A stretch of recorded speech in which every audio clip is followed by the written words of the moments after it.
Okay, thank you. Well, first of all, it's bright and cheery. The last times we've been here, it's been raining, so that's a good sign. Good morning, welcome to all. We're the Community Advisory Board, known as CAD. We were established by the Community Corrections Partnership, known as CCP. Would you kindly call the roll, Monique? Yes, Crawford Carpenter. I'm Crawford Carpenter. I'm with Central Contra Costa County. I'm in my third year as a CAB member. Why don't we start over here, Scott? We'll just come right around. Okay, my name is Scott Parsons, resident of Moraga, representing Central County. Brenda Lee, representing West County from Richmond. Ozzy Carter, representing East County, third year on CAB. Nicole Green, representing East County, third year on CAP. Rena Moore, this is my first year on CAB. I'm in East County. I'm from Antioch. Reverend Julius Van Hook, first year on CAB, representing West County. All right, And we have a member. Go ahead, please, Latanya. Latanya Thompson, first year on CAB. Well, thank you. Prior to moving to announcements, we should, well, no, because we have to meet in person. We're not part of this, no. Say-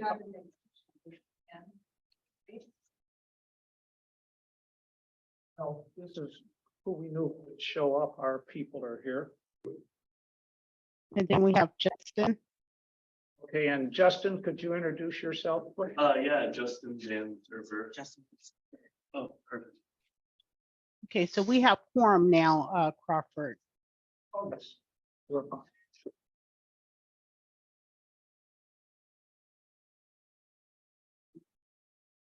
And I will share the agenda in just a few minutes, okay? Well, before we just hold on just a second, please. Okay, First of all, we've got our quorum here. We're ready, and thank you, Jill. We're all set. Thanks, though. Persons who wish, and we should probably set the table here. We do have people that are participating via Zoom, as well as those of us that are here in person. So let me just give a few comments as to how we want to approach this so that we are respectful of everybody who is in attendance. First of all, persons who wish to address the Community Advisory Board during public comment on matters within our jurisdiction that are not on the agenda, or who wish to comment with respect to an item on the agenda, may comment in person. So far, we only have one person, or they may comment via Zoom. And if you want to comment via Zoom, then what we need you to do then is raise your hand, and then you will be recognized. Those calling in should indicate that they wish to speak by pushing *9 to raise your hand and *6 to unmute your phone. As a courtesy to others, all public comments should be limited to 2 minutes per speaker. Let's pause quickly and review our purpose. The purpose of CAB is to advise CCP by assessing the implementation of the County Reentry Strategic Plan. Some, let me underline some, not all of our responsibilities are advising CCP on engagement strategies, advising county agencies regarding programs for implementation in the county, and encouraging outcomes that are consistent with the county's reentry strategic plan. Let's now move to announcements. We'll do CAB members first. Let me go around the table. Let's start Reverend Van Hook and just move right around, and then we can move in sequence. Any announcements? Justin, Rena? Yes, Yes. I do have some announcements. I'm not sure if I should put in an announcement so we can chit chat a little bit about it later, but I found or happened to across a program that I would like to either have present to full CAP and or programs and services as is around housing for the reentry population. It's called the Homecoming Project. One of their staff members, Rhonda Franklin, is on the call. I can't do any justice trying to explain the program myself. So I figured it'd be a great idea to invite them here. So I wasn't sure. I thought I'd bring it to the whole committee if we would want them to present to the full CAP and or just program services first. One of the key things that we value ourselves on, or we said, is we want to learn from other counties. They're coming from Alameda County and they want to come to Contra Costa County, where they're already here. But they don't know as much about our county, but they have a wonderful program and services that worked in Alameda that we haven't tapped into yet. So I figured it'll be great for us to hear from them and wanted to get your feedback. Rhonda is on the phone. She gave me some beautiful flyers to pass out and just figure out if we want them to present here first or have Ozzy program and services team review them first and talk with them to learn about the program, or we should do it as a CAP. Have you and Ozzy had the opportunity to chat on the subject? Not yet. I wanted to surprise everybody. Oh. We're doing this. Okay, so let's hold your point there. Let's move around. Okay. Ozzy, any announcements? No announcements for me currently Yet? yet. No. No, oh, come on. None yet. Oh, not yet. Okay. Scott? None. Okay. and None. Simon. Okay, thank you. All right, we've completed here for announcements. Now let's go to our next, should be staff. We will consider our, what is it, our pro temp member or something. Jill, any announcements from you, Jill? Okay, and Patrice, any announcements? Yeah, I would like to share that the Racial Justice Oversight Body has recently started their meetings back up. They did have a meeting on April 27th. And during that meeting, there was a community dialogue conversation regarding all that's transpired with the Antioch Police Department ex scandal.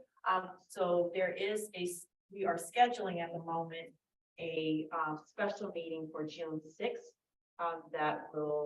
we're just trying to secure quorum right now. We're almost there. So it likely will happen for June 6th from 10 a.m. to 12 p.m. The county administrators building in their two large conference rooms.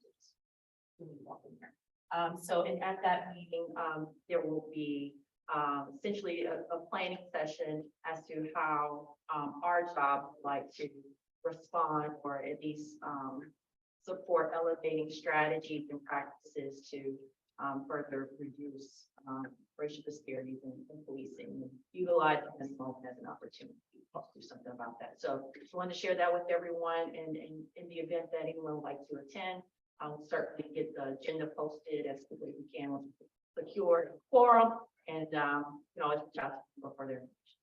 Thank you. Let's make sure, is there anybody else no, just as if there's nobody else, got to watch ourselves in this room here.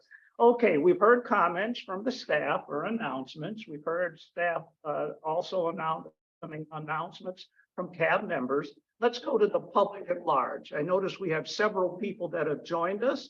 Are there any comments or announcements for those that are participating via Zoom or through their cell phones? Yes, good morning, everyone. I'm Charles Brown with the Workforce Development Board of Contra Costa County. Just wanted to announce, you guys may have seen it through distribution, but we do have an upcoming career fair. We're calling it the Central Contra Costa Career Fair. It's going to be held on Wednesday, May 17th from 10 to 1 at Mount Diablo Adult School in Concord. And of course, refer as many of your clients as possible. We're going to have 20 plus employers, as well as 5+ resource providers. And we will be providing lunch for both job seekers and guests and our employers. So we're excited. We have great sponsorship. And so just wanted to announce it again, and I will be emailing it out again, I think maybe for the third time. So if you're not on the distribution list, I'll be happy to add you on for future leads for your clients, for those of you who provide direct services to job seekers, our returning residents. Thank you so very much. And by the way, what time is lunch? You have to come to find out. Okay, good. That's the incentive. Okay, fine. Monique, if you could guide us through, we can't see everybody that's on the screen. Possibly you can assist. So Tiffany has her hand up. Tiffany. I'm Tiffany and I am with the Reentry Success Center. We are currently assessing and recruiting community members for our upcoming Alpha cohort, which is scheduled to begin on Monday. And we will continue to add to the program for the first week. So if you have any community members who could benefit from our cognitive behavioral program, please send them our way.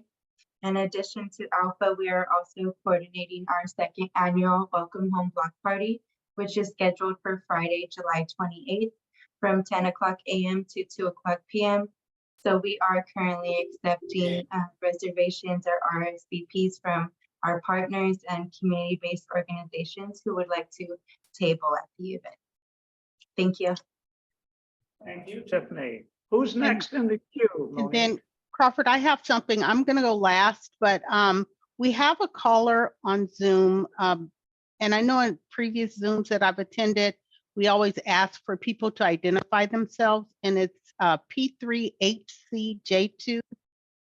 Can you please introduce yourself and give us your name for a record?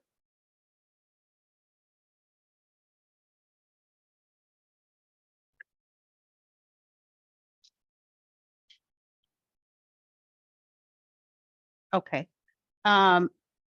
Yeah, I'll wait. I'll keep trying to reach out to that person so that we can identify who that is for the record. So I'll go ahead and make my announcement. This is Monique. I'm with ORJ. And it is with great sadness that I announce that I will be relocating to San Antonio, Texas. So I will be leaving ORJ. It's been a great experience working with you all and with ORJ and serving the justice impacted communities.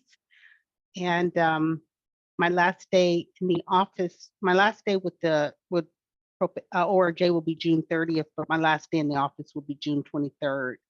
So just wanted to let you know that I will be here for a little while, but my family and I were relocating, and I'm going to miss you all. Miss you too. Wow. Yes, you will be missed, but congratulations. We understand. Family is priority. We got it. Thank you so I much. understand. Sure. I Congratulations. appreciate. I have one more question. Rhonda Franklin, are you Rhonda from Alameda County? Yes, ma'am. Hi, she's my friend. We know each other well, but I wasn't sure if that was you still. I didn't Nice want to to see interrupt you. Yeah, good to Ni- see you too. Yeah, okay. All right, well, that's my announcement, but like I said, I'll be here until till June to continue to serve CAB and support our ORJ. So I don't think there are any more comments, Crawford.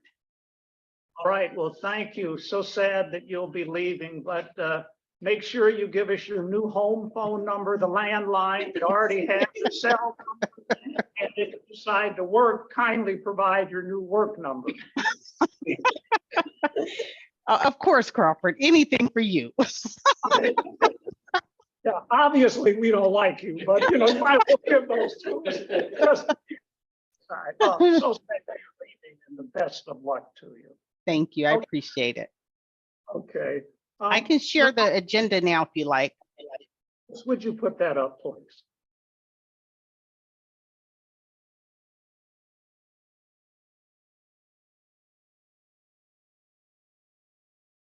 Thank you, Monique. We're now to item number 2 on our agenda. And item number 2, is there any public comment on any item under the jurisdiction of the Community Advisory Board and is not on our agenda? Public comment, please.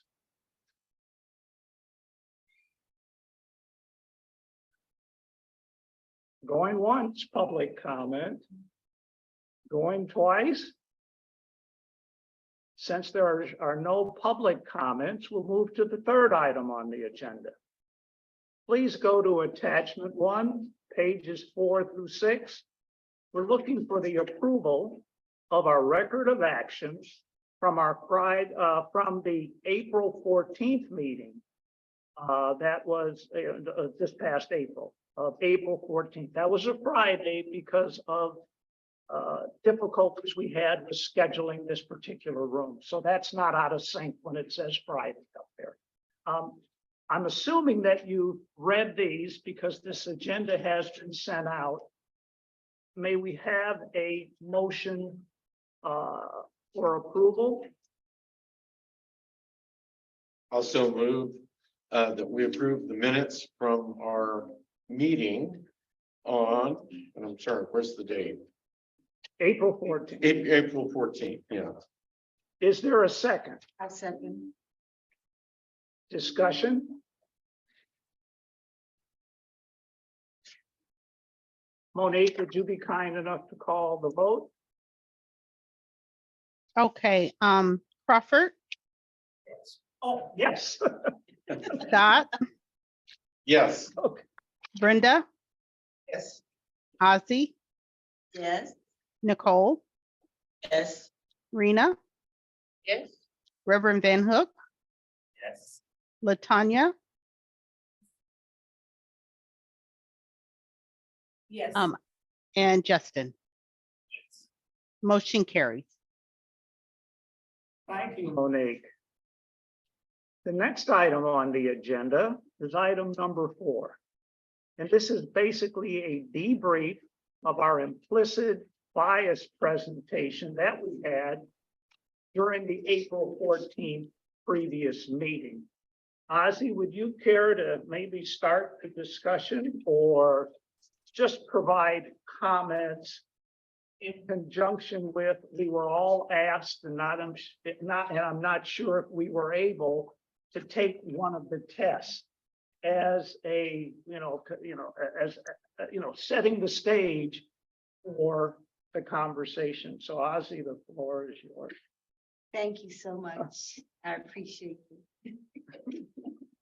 I looked over the agenda, but it was at the bottom of the page and I really didn't see my name. I thought we were just gonna talk about it.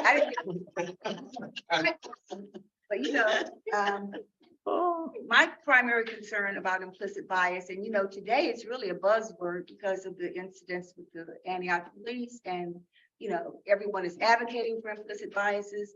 When I first came to this table, I had implicit biases. And as a matter of fact, implicit biases got me interested in reentry and me actually going on task, doing the research as far as what reentry was and what part I played in. And at first I thought I was thrown under the bus, but you know what? I embraced that lemon and I've been making lemonade ever since.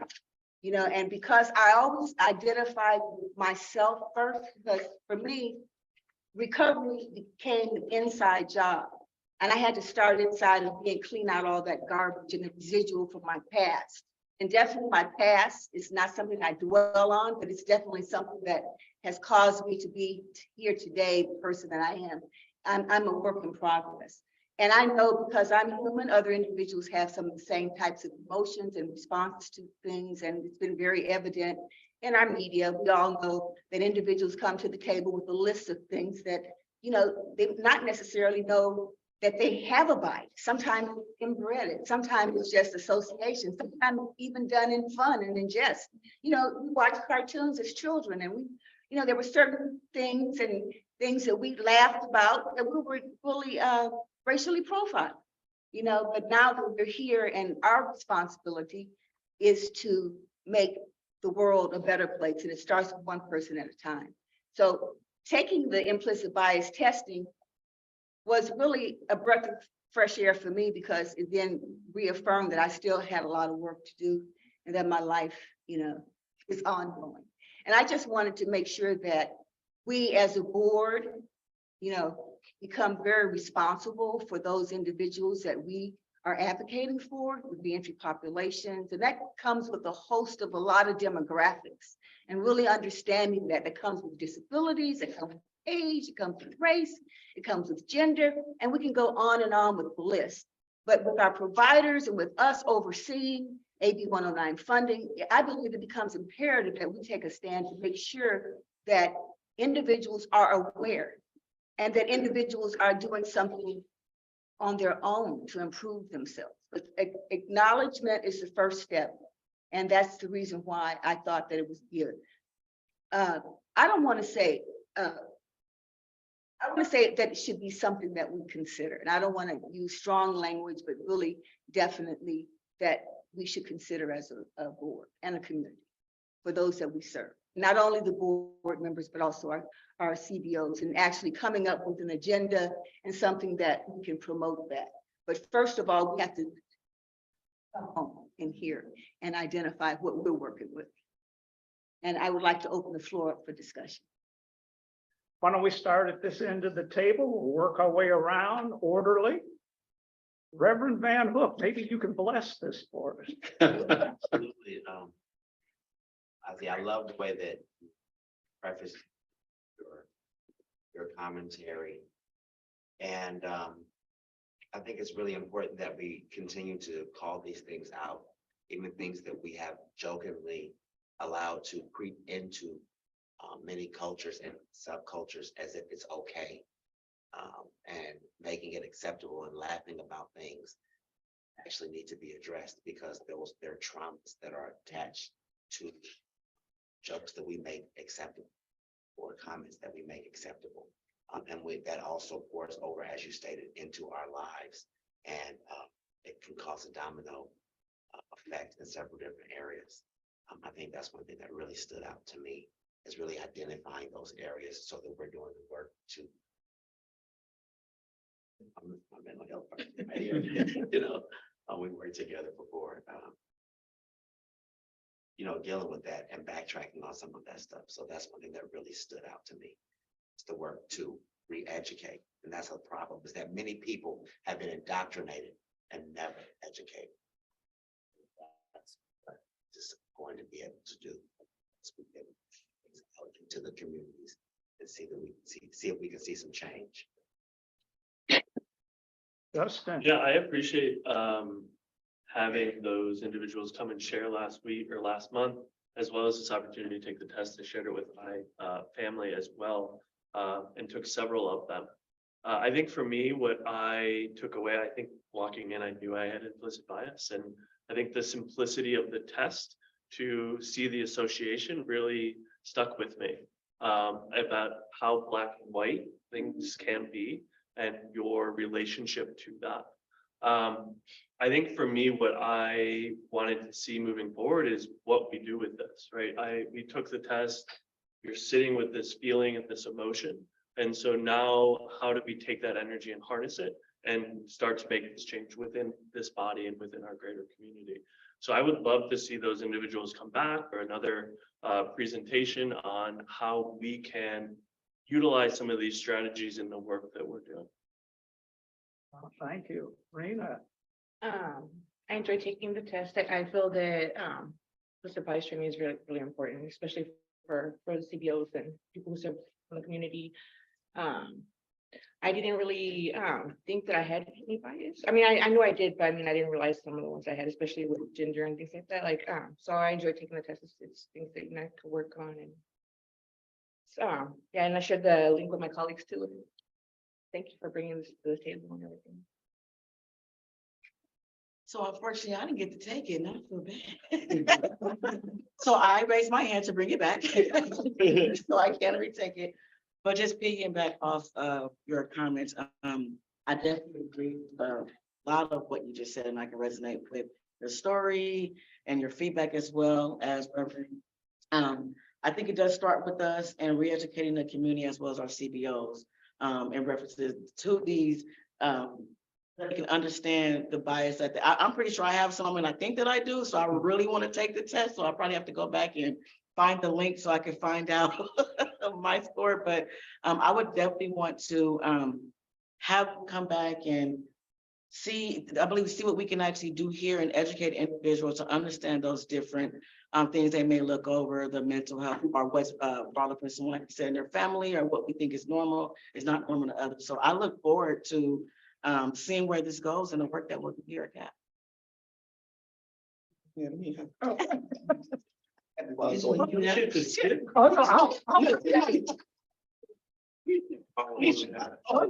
No, I'm kidding. no, I was at last, okay. No, I took 2 of the tests and I want to go back and take some more. It's really strange because most of my tests said, I'm in the middle. I'm not strongly this way or no strongly. I took the age one and then I took, did I take the gender, I think, So my thing is, am I doing that trying to, score correctly or what? But I've taken 2 and I want to back and take some more. But I have an issue. My daughter is involved in implicit bias in her profession. So she has been making me aware of things that I did not realize that, I had this bias about. And it's like, oh, that's really interesting. I didn't know that. And then she makes me look at it and say, okay, where did this come from? And a lot of it's cultural for me. A lot of it is cultural, my biases. And I had to say, okay, I've got to really start looking at that to make sure if I'm going to work in the community, I've got to say, I have biases, they have them. Right. And so let us work to see if we can get over them. So that's all. Wow. Well, you know what, again, Yes. Brenda, since you did mention that you had a little bit of experience and your daughter's been involved, Mhm. well, you know what my next thing is, you would be an ideal assist and resource to the rest of us and to us. You see, We can work together. yeah, okay. Yeah, We can yeah, work yeah. together. I see. Yes. Oh, I got it. Okay, remember you were worried when you were to my left, but you It see, doesn't matter where I am. It right? doesn't matter. okay, let's go. Scott, Well, I want to come at this from a little bit different angle. Twice it's been mentioned about Antioch PD in our meeting today. And most of you know, I had a lifelong career in law enforcement, a proud one. I found what I've learned about that situation extremely disturbing as a law enforcement professional. And I'm glad to hear that you're going to be opening up a session and taking a position on it. I think all of us need to take a position on it. That would have been disgusting 40 years ago in my profession. It's disgusting today. How did this happen? And, I just want everyone to know my feelings in this room because I don't endorse that. And the vast majority of people in my profession don't endorse that. I want to know how it happened. How did we get here? Or how did they get there in Antioch? So there's nothing implicit about what happened there. It's an outward display of inappropriate behavior. So I just needed to say that. Moving on. So I wholeheartedly agree with everything that everyone has said. And I think it's important that we do begin to educate and make it a topic that people become comfortable with, especially in the workplace and what we do. And for people to really understand it. I remember when they did the training and kind of just, it hit me in my heart where I had to take a step back mentally and be like, have I hit under bias and said it was a place of comfort? Right. And so when I say comfort, I'm not talking about race. I'm talking about, maybe gender or someone on the same educational level, something we have in common. And so if we're in a room networking or doing something, it's easy and comfortable for me to approach something that I feel like is less resistant, but that's still biased. And so I think we should look at it at a deeper level and kind of uncover it and begin to educate on what it looks like in every area. People tend to say, oh, this is what it looks like this area. But then because it doesn't look like it in this area, they assume it's not biased. And so I think when we begin to look at it from every aspect and begin to uncover it, then we can address it in every place because it does impact us and it does cause trauma. thank you. I guess I'm okay. I took the test and to my surprise, I wanted to take the race test. Would you believe my cursor? I got as far as the EI portions of the test. I answered everything else. I went back 3 different times. And it just kept running around the hourglass, etc. So I figured, okay, let me see if it's my computer. Then I went to weapons because I wanted to get another feel to say, well, maybe I don't know how to do this. I went and took the weapons test and I found that to be intriguing. And it was intriguing because the way that the questions were posed, I didn't think the questions, 1 or 2 of them made sense to me because they were almost leading me into one direction. And, I took the test, I completed the entire test, glad that I did. I hope I can get back to the race test because that's the one that I really want to take. And I thought the process was good. And I think going forward, those of you that didn't, maybe you should take 3 tests. And if I had to do it again, well, I've already done it, I've got one more, is put it in sequence. The one you really want to take, do that last.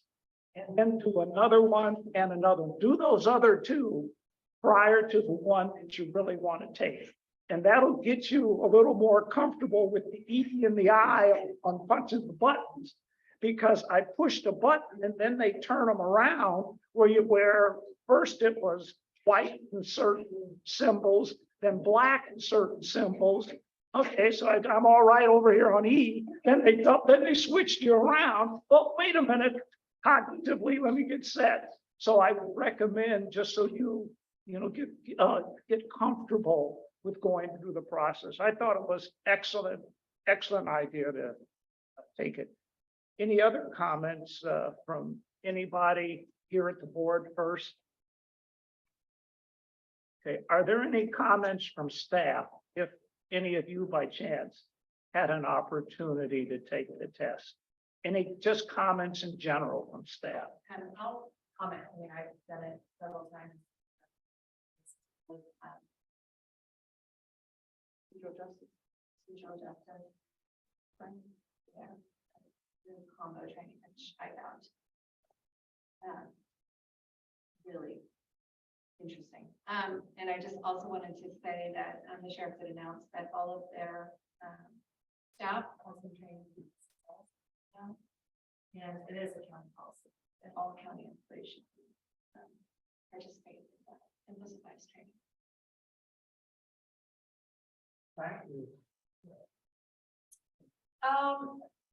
I guess the only thing I would add is that I did take this test, it was years ago, and I think from what I could recall, some surprises there too, in terms of what bias that I carry. And in response to that, it almost feels what's the word for it? Counterintuitive to try to work against it. Because like I said, your default is to go toward what's comfortable. So that takes time to kind of work through. The other piece too, I'd like to mention is that as we've had similar conversations, I guess, in the racial justice oversight body in connection to what's happened in Antioch, that there is a range in terms of responses or solutions to what we're seeing in the issue of racial animosity, racial biases, whether it's implicit or explicit, and how it shows up in the kind of harm that it creates. So I think it's wild how timely the conversation around implicit bias training you all are having. It's forcing, I think, all of us in this moment of what's happening with Antioch, that we have to be a little bit more nuanced in these conversations, a lot more strategic in how we actually deal with it head on. Otherwise, we miss opportunities to really get at the heart of solving these sort of problems. Whether it's our dealing with our own implicit biases that we didn't know exist and how it plays out in our interpersonal relationships, to the extreme, racist behaviors and reactions we have, and then how that's carried forth in the work that we do with the public, it's just a range. And it would take, thank goodness, right, that the county as a whole, and when I'm saying the county, not just the county government structures, but then also residents, all the way back to creating public spaces so these sort of things can be discussed and talked about, from the creation of the racial justice oversight body to CAB being in existence to look at how do we best support our most vulnerable populations who are often rendered invisible, to now creation of a Office of Racial Equity and Social Justice and an equity committee. And so we're creating more and more spaces, which is so empowering and encouraging. And yet the problems don't go away, they're still here. So anyway, all to say that I think this is a bittersweet moment in time that we all get to be privileged to be a part of, and hopefully be a part of the solution, no matter how small or big we can contribute to it. Thank I also wanted to add to that. Thank you, Patrice. I don't know if I shared amongst this body, but 3 years ago, I will never forget an incident that I had. I was called into the juvenile hall to make a death notification to a young man. And this exchange, this young man told me that he was being beat on a regular basis by the Antioch Police Department. At this time, I got up from where I was sitting in the intake unit, and I went and inquired with the juvenile institutional officer who was there at the desk. At that point in time, she informed me that the youth that come from the city of Antioch were on a regular basis are more bruised than any other kids from any other city in the county. At this point in time, after that, I've had conversations with the chief at that time, our chief of probation at that time, prior to our current chief, and I actually even spoke with the chief of police at Antioch. This is 3 years ago. What was so disheartening was that the young man said that his father had the same fear for his life. Not only did they beat him up, they planted drugs on him. There was Instagram footage and everything, but the fear that gripped this young man. He said his father had the same fear, and even his grandmother, his advocates. I'm telling you how bad this is. She feared for both her son and her grandson's life, but see, because of the fear, they didn't feel like they had any footing. I did what I could do as one person at that time. So to piggyback on what you're saying, it's a blessing to be in real time. See, this is pre-Patrice in this office. I am glad to see these things happening now, and I hopefully that we can actually get some things done, because it's very real. And I'm really actually fighting back tears now, because it happens every day, and I have to deal with the young people that actually, are the recipients and their families of this type of torture, So I'm really hoping that our committees can really move to action, because it's happening every day and it's very real. And all it took was for me to ask one question, and the answer came out. She was aware that this was happening, but people weren't doing anything. So I'm grateful to our county and to the Office of Reentry and Justice and all of these boards. Hopefully we continue to actually implement and move to action. Thank you. So I have a question, and I appreciate your story and actually speaking on that, because it is still happening as of today. So it's not just Antioch, it's whole Contra Costa County. So how do we as a board, we can do training in reference to companies and their staff. We can teach everybody about what it is, but how do we really stop? How do we listen to find out about the stories that are actually taking place? Because I have my own, it actually happens today, right now, this day, the same thing he just said. So how do we actually prevent that? Because people are scared, they don't want to speak up, they have nobody to go to. And if they do, no one listens. But it happens right now, it happens to the youth and adults. And adults. And it's really bad. And then you're labeled. You can't leave Contra Costa County. You have nowhere to go. So you're labeled every time that you walk out your house, you're labeled because of a decision or who you used to be, or it could just be a family member. Don't have to, you can be a kid of someone that made a mistake. And because you hold that name, that bloodline, you're constantly in trouble. I'm talking to a young guy right now that is incarcerated because of his father, of the things that he's done and how he's been treated. And so how do we educate further than that to make sure, yes, they're going through a training, they're taking tests, they go, I understand. How do we really make sure they understand? How do we really help the community? I also feel, I just had this conversation with someone, is I'm glad that we're having this with the, you know, the things that are being put in place, but what do we need to get back in the community, like deeper into the community and really educate folks, because there's so many times, it was last week, and I know we are time schedule, but it was last week I went and got a tire change and someone seen my name tag and they asked me where I work and what I do. And he said his wife and him, they search online, they're from, they heard about the Antioch, they live in Antioch. They see all these people, the homeless, and they're concerned. They don't know anything about any of us. And I told them about CAB. I told them what website to go to. And I said, it's this board, and you may want to let your community know. This is where we make decisions. Yes. Yes, I did. So what was amazing is, how do we get to those people? Because they don't know. They have no clue that any of this exists. I didn't know that it existed. Somebody told me, even though I worked for 3 years before she came here. But how do we get to those people? Because the community actually wants to be a part of this, but they have no idea about any of these things and the decision that takes place. So where do we start with that? No, ORJ community events. Each one of Yes. Well, I started doing community organizing in East County. I'm with the group called Reimagine Antioch, and when we're doing door knocking, there's gonna be like a community listening session today at it's the Faith Church in Antioch from 6 to 8.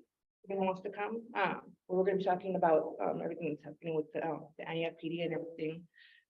I feel like the way that we get everything out there is just by talking to people, going out there, doing door knocking, community organizing, and things like that. Like, that's what I'm doing personally. And I think, I'm trying not to get emotional or angry. There's layers, right? So you have an innocent child, feels like, you know, the police is supposed to protect and serve, right? And so this child is being abused. And then you have a mother or father that can do absolutely nothing, right? And they're still trying to parent, right? But now we're dealing with generational trauma, right? And when I originally said we need to be able to expose and reveal it in every area, I work in HR, right? So though it looks different, I still see it, right? And so when you have a parent who has a child that's being abused and can't do anything, and you're still trying to parent other children, how can I, as a mother, be the best version of a mother when I'm fighting a system? So how do I show up to work? And when I miss work, now it's my attendance or my behavior. But behavior lets you know that something's going on, but it's easier for you to write me up than to give me a referral to EAP or the professional help that I need. So as we uncover this, we got to expose what racism looks like on a job, right? And the scary part is if they're brave enough to do it with a uniform on in public with someone videotaping, what is going on behind closed doors and what is going on with people who don't wear uniforms and you can't identify, right? With the KKK, they wear sheets, we know who they are. But when you hide behind a title, a suit, and a badge, and you're not just destroying one person, but you're destroying every person that's tied to them, how do we get out of this? Because even though it's happening now, you're looking at somebody says, okay, it's happening to you, but it happened to my grandpa. So now I'm sandwiched between 2 generations. And now I'm reliving what I was exposed to as a kid. And now I can't help my kid. So when we uncover this, we got to be prepared that we got to uncover it, and it could get messy and nasty.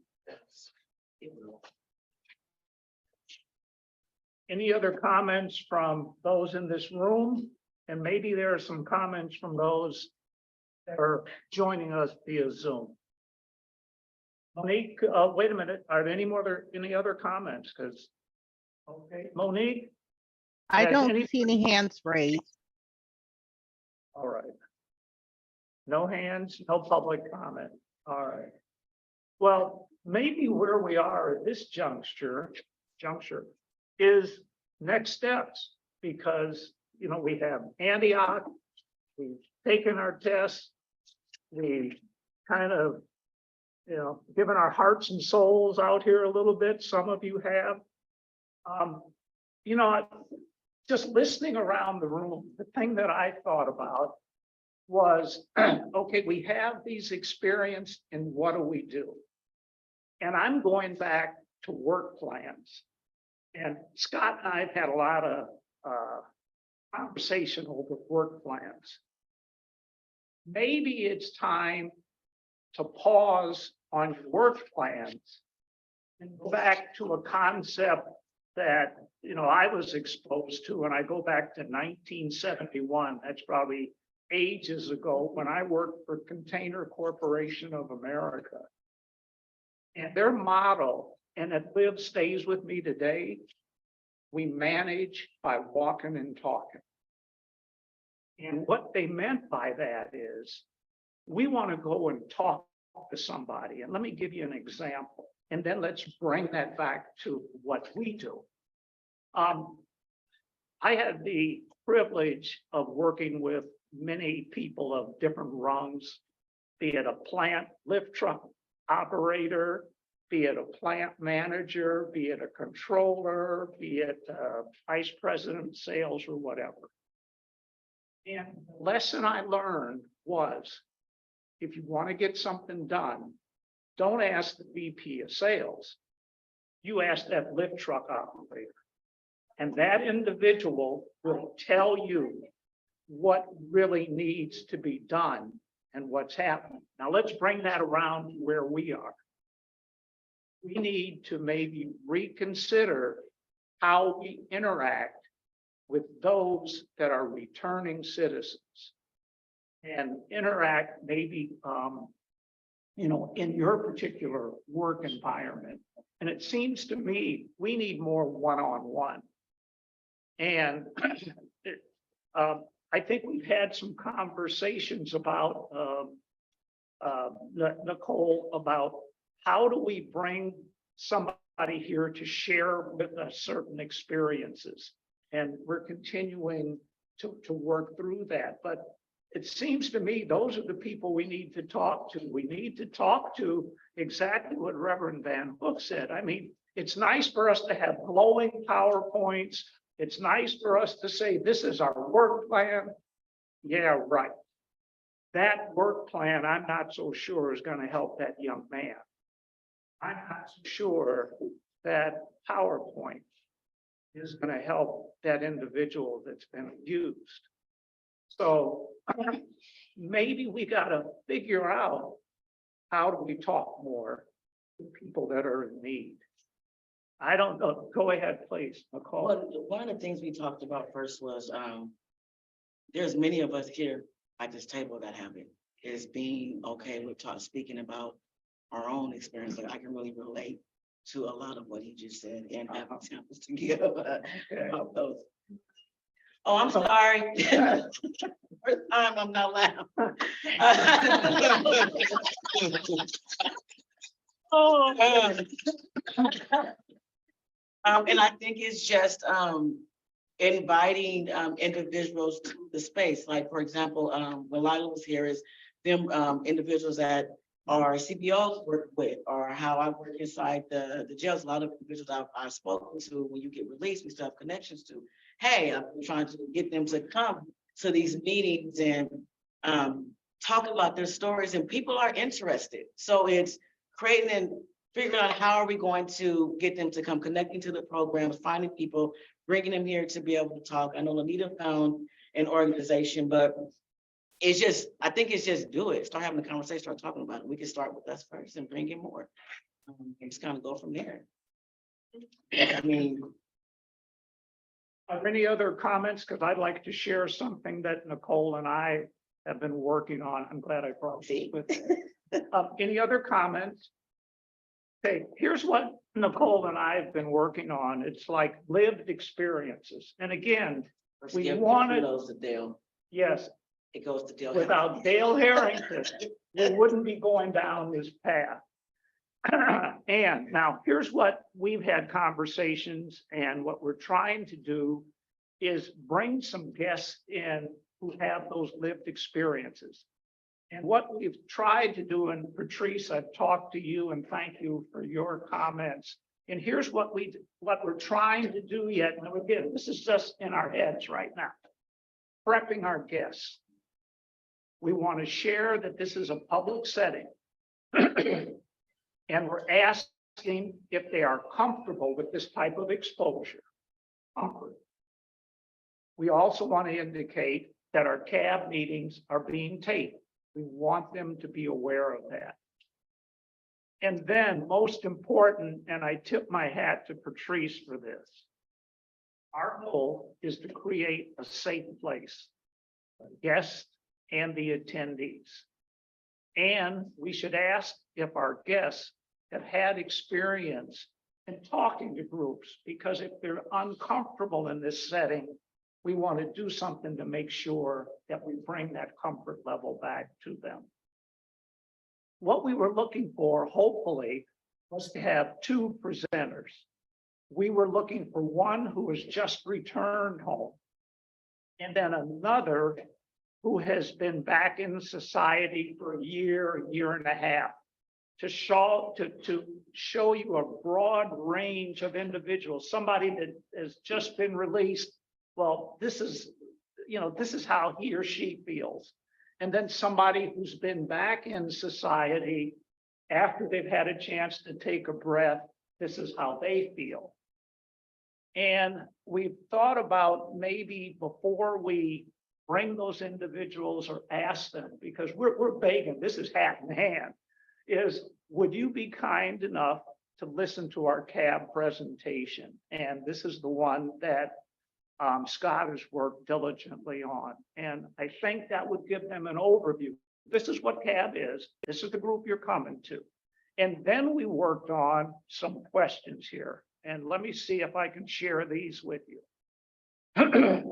To begin with, before we start, we would like for them to share with us barriers and successes. And then what services do you feel are or were needed for your transition? And that was pre and post. And I'll send this to everybody. You don't have to write it down. I can get it to you if you desire. And then expectations, pre and post. And then the other items, fears. What were your fears? Pre, being released, and now after, post being released. And then we thought we would listen here. These are some of the services we hear are needed once an individual has returned to society. And we'll list some of these services that come out of our surveys, from our CBOs, etc. And then question, this is the key. Would you expand upon this? Because again, we want to talk to the people that are directly impacted. So we're asking them, did we miss the doggone target? And maybe we did, we don't know it, because we're not talking to the people impacted. And then what we were coming to, and we listed certain things. Let's talk to them about family support. Let's talk to them about vital, we call this a vital documentation, ID, social, driver's license. And then just what about basics? Computer, cell phone, credit cards, ATM cards. How do you work with them? And then overall socialization. And then let me see if I can read this writing, because my computer, bear with me a second. There we are. And then we wanted them, our guests, to comment on housing, particularly availability, behavioral health, AOD, and mental health.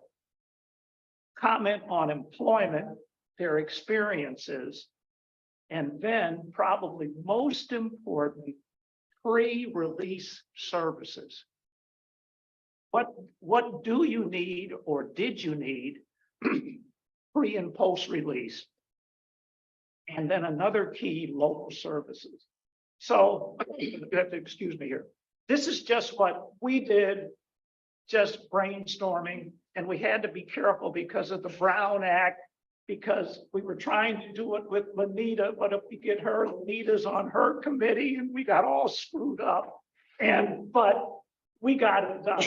So basically, this is what Nicole and I were able to put together as maybe some type of a roadmap that we could use and maybe redirect where we want to go and how we want to approach things. So any comments? I'm done. I have one comment, and that's in regards to the lived experience and the different individuals that you would have come in. One that was recently released, one that's been home about a year. I would suggest doing someone that's been home 3 years as well. Yeah. There's definitely different increments of depending on their situations, if they're in recovery, you know, things of that nature. Sometime a year is really not enough for Okay, a person to stabilize. all right. So really three, one, pardon me, just released. One plus, and then 2 to 3 or 3. 3 plus. Three plus. Okay, that's good input for us. Okay. Any other comments from the board or from staff? I think this is a really great idea. And I appreciate kind of the forethought to start exploring how we make that a reality. I spoke with Pat Sims yesterday, the Reentry Success Center Director for Rubicon. Just kind of picking his brain and having a conversation about his work. But one of the things that was led out of it that I found really fascinating and could align with this is a way that they're interacting with people who are incarcerated at the state level, because the distance is so long, is by writing to them and corresponding with them, and doing release services through that correspondence. And so I think it would be interesting for us to explore if we could do something similar, where we could collect some type of information or data from people who are, 6 months away from being released, Yep. 12 months away from being released, about what their experience is as well. So that way it's the whole gambit of people who have already been released, as well as people who are in the process. You know what, maybe just listening, this is your day, Reverend Book. Maybe we need to take another look. We're so concentrated on pre-release, post-release. What about these children and these young kids? We don't have them in here anywhere. That can be part of it. Juvenile justice coordinating. You're not. Yeah, It's not because you don't care. It's because it's not within the. but families are under the umbrella, correct? Oh, yeah. Can we sneak in through the family back door? Well, it just depends on what about these young people? What is it that you're trying to get? Are you saying invite them to come share their experiences, or I guess it just would depend on how you're trying to, or what it is your. I'd like to hear from one of these youngsters myself. Go ahead. I'm sorry. Can we, I know you mentioned juvenile, but I get a lot of people that transfer from him to. Well, there still is a way to talk to them because they hit 18. Yeah, so you that- have they the, still- so you got, the only thing I would caution about inviting young people to speak, especially in the public setting, will for sure. need Yes. the Parental consent. I'm not that fully knowledgeable on that whole world, to know whether or not we dotted our i's and crossed our t's in that regard. However, I think, when you are wanting to gather information from someone that's system impacted, even if it's a young adult, so 18 and, 81 covers 18 and over. We are in probation, and ORJ doing work around transitional age youth. So even though they're legally adults, they're cognitively, their development is still within, more of a youth frame. And so you can have conversations with, those individuals, but I think towards the point that for those that are a system impact, whether it's a family member of someone that's incarcerated, obviously those are the key important insights to have about what the struggle is for someone that is trying to support someone that's coming home, or the challenges that they face while that person is incarcerated, or for the person that is recently released that may have children, and particularly for women, formerly incarcerated women or currently incarcerated women. And what that is, not to say that doesn't happen for the men as well, so I want to be clear about that, but being apart from their children, or not having a role to play in their, or that being strained in some kind of capacity. And so getting that understanding from them in the role of a parent, or what is it? Because they do a lot of this work actually now in Alameda County. It's a group, I forget the name of it, but a support effort around incarcerated parents. Or children of incarcerated individuals. I know what you're saying. Yeah. But anyway, so there's angles in which you can still do that within, as Jill is pointing, within the umbrella of AB 109. And so that's why I was asking, what exactly are you trying to hit on or get to? You could still probably gather that same insight, but just from a different approach. And I would add on to that, there's like the Rise Youth Center. So if you wanted to partner, if you wanted to partner with Stephanie Medley or whoever is now connected with that, and to ask for a group of individuals who have. There you go. There's a way to have those Okay. conversations that are not public, right? And then you bring back what you gleaned. Okay. Your concern is you're leery of the public. I know the Conversation. Juvenile Justice Coordinating Council, we've had such a hard time in RJOB getting the youth voice. Yeah. It's just not I guess for parents. Not always easy to get kids to talk. And then also there is that. Good. I'm going to send my grandkids to you then. Shoot. There is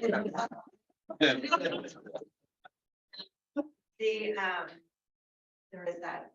Okay. These are. Yeah. And then also the other thing that I would just add is if you are doing public meetings or meeting information, that's really, you just look at the conversation around this table here this morning. There's been a lot of conversation.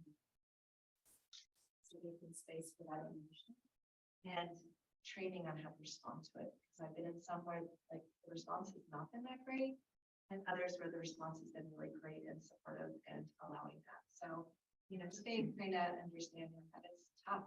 Okay. There's a lot of emotion that comes out. Okay. Well, might we ask then for you, Jill, and for you, Patrice, to kind of walk us through, this is like walking on hot coals a little bit. If you could help us, hone in, what is it that we're looking for? What's the right audience? But most important, what's the right way to do it?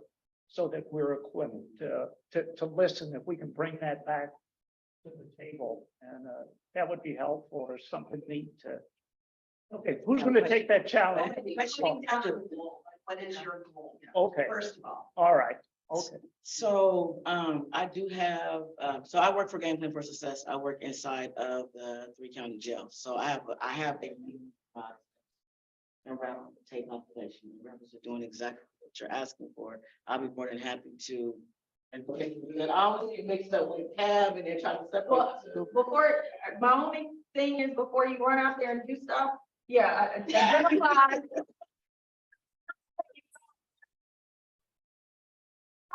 Identify what it is you're trying to do, what's your goal, what is it that you're trying to gather from this, and then you can start having conversations about the best groups to get in touch with, because we actually, as a matter of fact, on May 25th, yes, so we started this TAVE service network. Okay. And we established a steering committee for this.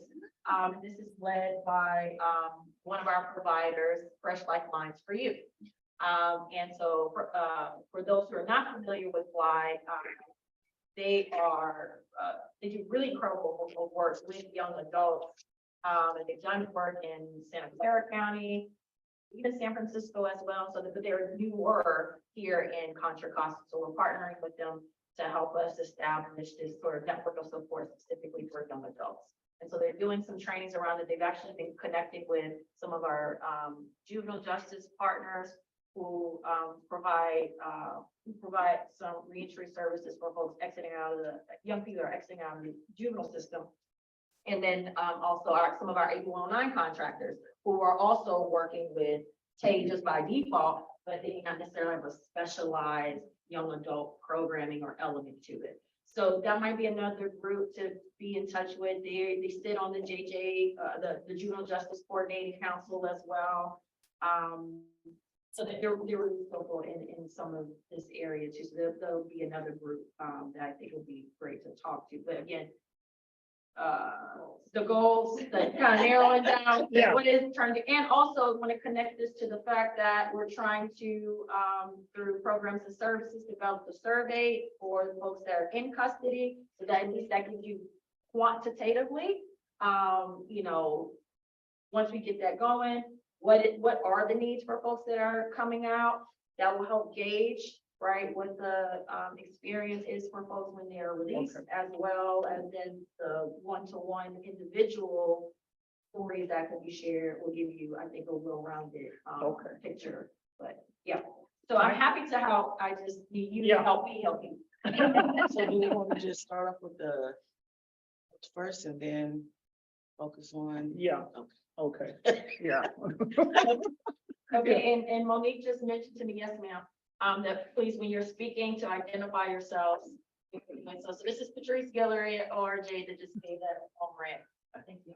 And this is Jill Ray with Supervisor Anderson's office that, you know. Okay, also, thank you for that. This is Monique. It's easy to identify who's on virtual because, you know, we're here, but we also have a hand raised. Crawford, Rhonda Franklin's hand is raised, I guess, once you all finish commenting on this subject. Move to the public because, you know, they're putting their precious time, you know, to join us. Let's move to the public, and if we want to comment afterwards, we can.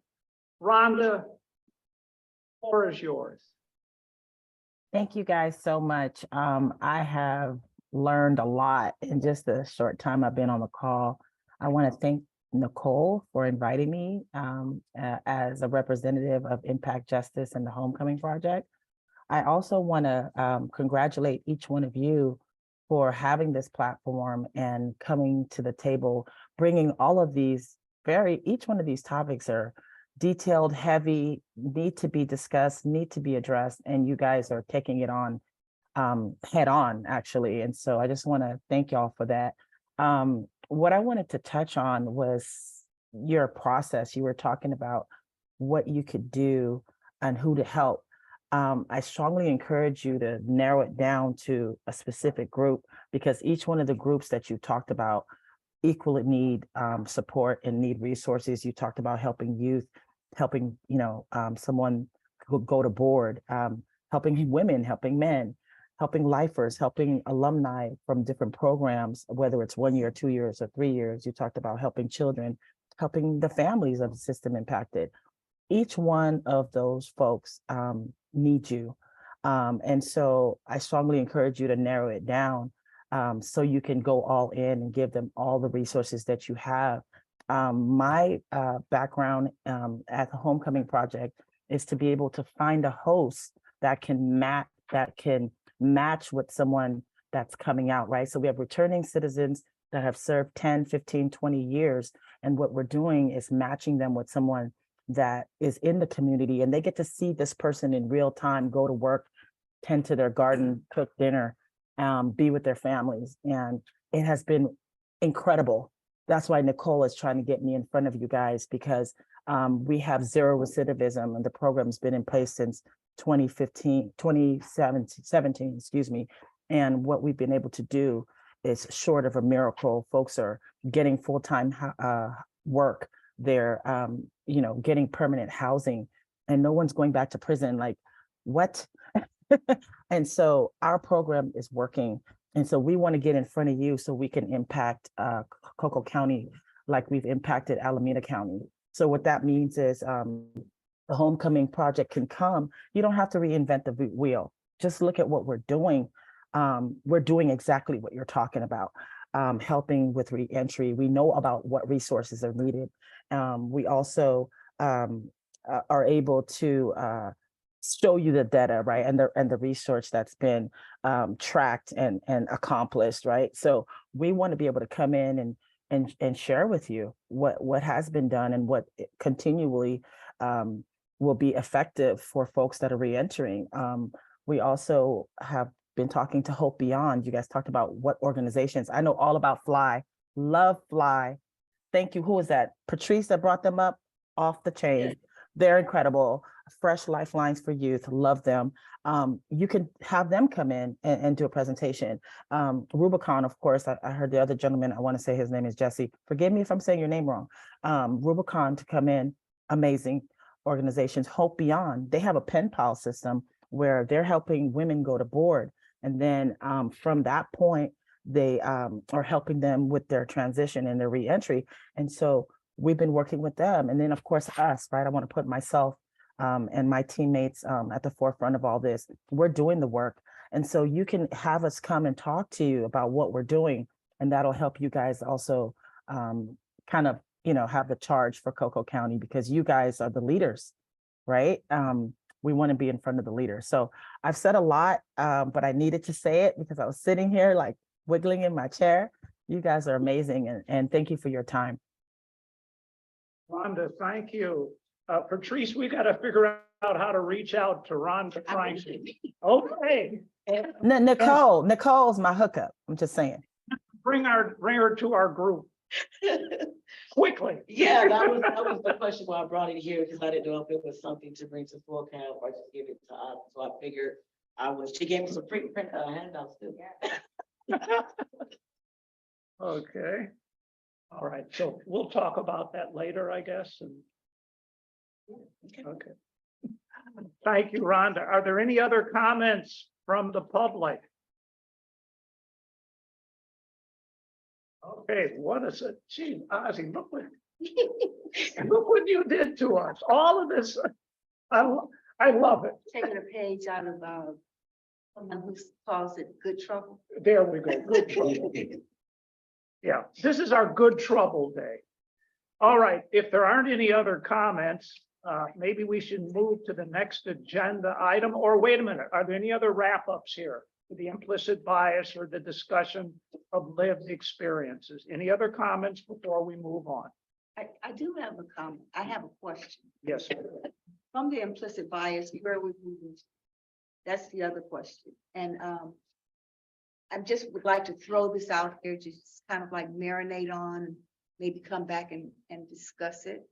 I was thinking for a solution, we could offer individuals, CBOs, to take tests, to be able to acknowledge that they've taken that test, to acknowledge that they're going to work on the things, their biases, and, just an acknowledgement, a write-off that I acknowledge this, and yes, I will do everything that I can, whether that's something that will be an implicit bias training for their organization or whatever, but basically acknowledging the fact that I have that, being a part of our moving forward. Are you shaking? No, I'm listening to her. I'm sorry. Go ahead. Please Yeah. look at me. I'm Yeah. waiting. Sorry. Okay, but maybe we should get with Patrice and you can walk us through this, because there may be some steps we have to go through, because if we're talking about CBOs, I'm not sure what their contractual terms are and what our agreements are, but to me, it's a request. Maybe, are you looking for a request or something that must be done? Those are two different things. I I'm don't looking know. forward to how we move forward Yeah. from knowing that individuals have implicit biases and moving forward to the acknowledgement, and how we will, as a board, project that to our CBOs and whether or not we want to make this part of our Brown Act onboarding training.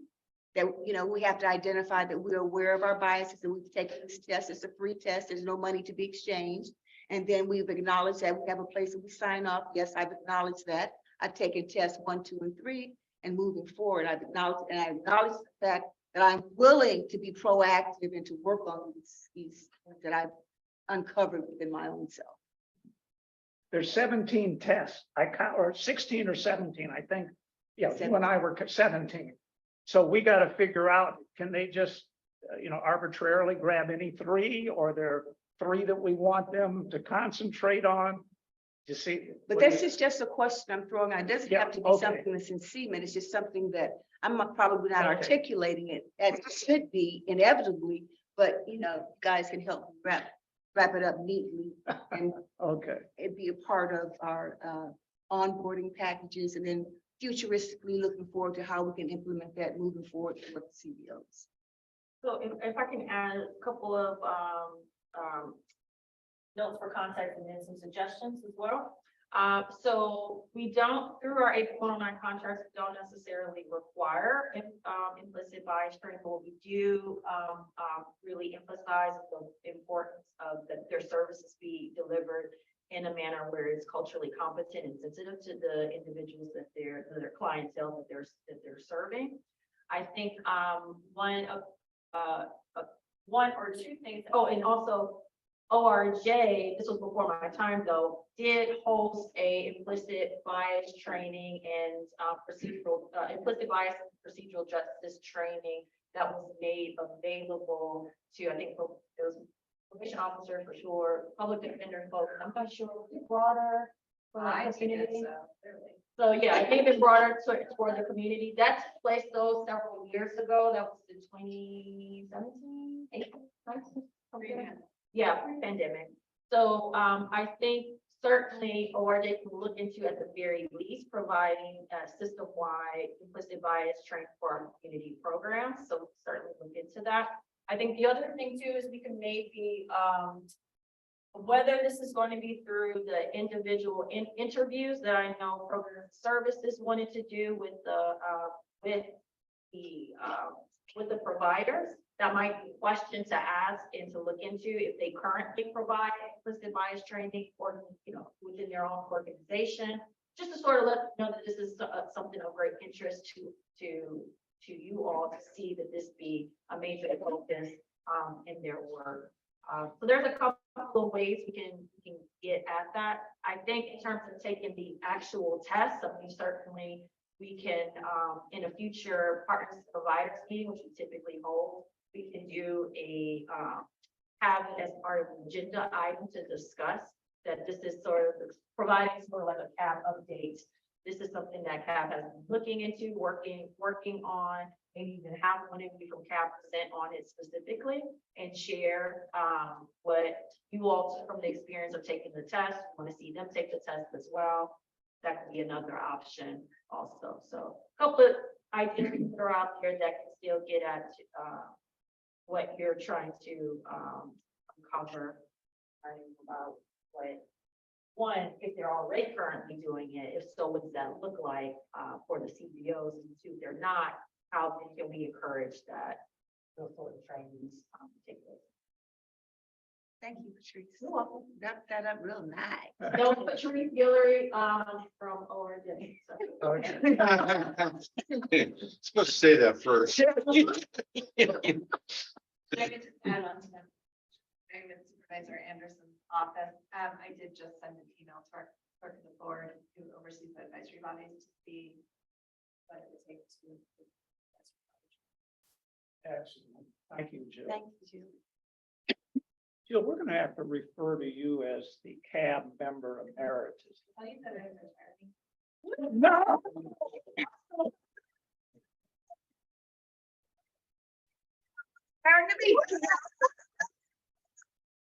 Okay. Yeah, our distinguished emeritus member. Okay. Any other comments now from the public before we move to the next agenda item? We may have to boogie here a little bit, but we'll get it done. Any comments from the public? All right, let's move to the next agenda item, item number 5. This will be an update on our membership status. Would you please go to attachment 2, page 7? I just wanted to highlight here that we're now down to 11. We had the resignation of Joel Nickerson Shanks. And with that, our full voting membership has dropped from 12 to 11. In addition to that, we have 3 alternate member seats that are vacant. So literally speaking, we're down 4 members for CAB. And just so you'll understand our current makeup, right now we have 2 from Central Contra Costa County. We have 4 from East Contra Costa County. And what used to be our difficult county, West County, we now have 5. So we've done one heck of a job in getting 5 members from West County. Now the challenge is we need more help, believe it or not, from Central of all places, as well as East. So for each of you, I'm just asking personally, if you know somebody, if you can twist some arms, anything, let's get some individuals to apply. Thank you. I noticed in Central Contra Costa County. South Central. Well, Well, it's an important disclaimer because we're only South Central. Central is actually Supervisor Glover and Supervisor Carlson. They have Martinez, Pleasant Hill, and the majority of Walnut Creek and Concord. So. and you're South Central with Auburn, Supervisor. Auburn, through the San Ramon Valley. So I have reached out to those supervisors' offices. Good. And asked them to post it. So you all might want to do some outreach to your Eastern and Central County supervisors yourself. Thank you. See if you'll have a little bit more. Yeah, I read the thing from Supervisor Anderson. Thank you. And by the way, Jill responded to me over a weekend when I sent her something. So thank you again, Jill. Okay. Let's move then to the next item. Crawford, I just want to make a comment to that ORJ. We sent out a constant contact and there was an error in there where we put, in one part of it, we put we only needed alternates. And then the other part stated we needed that one voting member. So we will send out another, and we will continue to send out constant contact recruitment saying that we need, we're requesting applications, and I will make sure that they both align. So I just wanted to make that, mention that. Thank you very much, Monique. Thank you.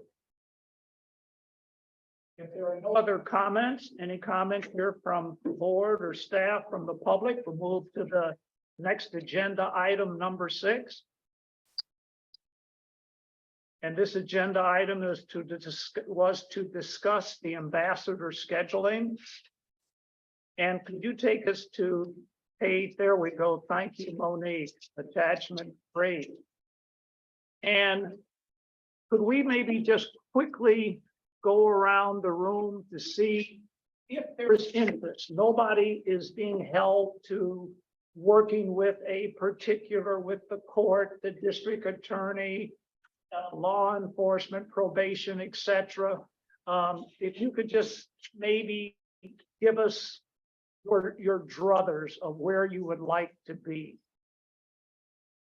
Reverend Van Hook, you were able to work with us last year in this. Where would you like to? And just do it quickly. You're not going to be held to this. Probation and supervisor. Okay. Did you get that, Monique? Okay, let's go to, What's EHSD?